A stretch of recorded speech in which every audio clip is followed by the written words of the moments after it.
जय शिवराय. आज आपल्या बेघर बांधवांसाठी पंकज कृष्णा अल्लाट या बाळाच्या वाढदिवसानिमित्त आपल्या बेघर बांधवांसाठी जेवणाची पंगत आयोजित केली. तर मी भाऊंचं मनापासून धन्यवाद देतो का त्यांनी आज मुलाचा वाढदिवस आपल्या बेघर बांधवांसोबत साजरा केला आणि जेवणाची पंगत दिली. ते खास नाशिकवरून आज जेवणाची पंगत देण्यासाठी आपल्या शिवजन्मभूमीत आले. तर बाळाला त्यांच्या पूर्ण परिवाराला चांगलं आयुष्य लाभो हीच छत्रपती शिवरायांच्या चरणी महादेवांच्या चरणी प्रार्थना करतो.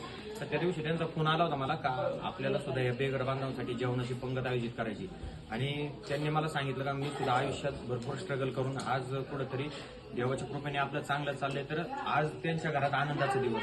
तर त्यांनी वेळात वेळ काढून एवढ्या लांब या ठिकाणी आले, शिवजन्मभूमीत आले आणि तो वाढदिवस तुम्ही पाहता इथं 95 बेघर लोक आता आपलं आयुष्य जे रोडवर जगत होते, ज्यांना आपण कचऱ्यात फेकत होतो तेव्हा कुठं ते त्यांच्या नशिबात जात होतं आणि आज या बाळाच्या वाढदिवसानिमित्त सगळेजण आनंदामध्ये जेवण करतात. तर आज यांना विचारणारं कोणी नाही किंवा यांना आपलं म्हणणारं कोणी नाही.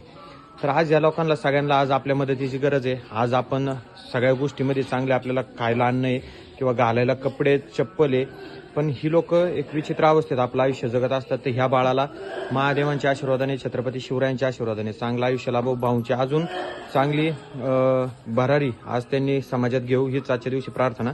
जय हिंद, जय महाराष्ट्र, जय जिजाऊ, जय शिवराय, जय संभाजीराजे.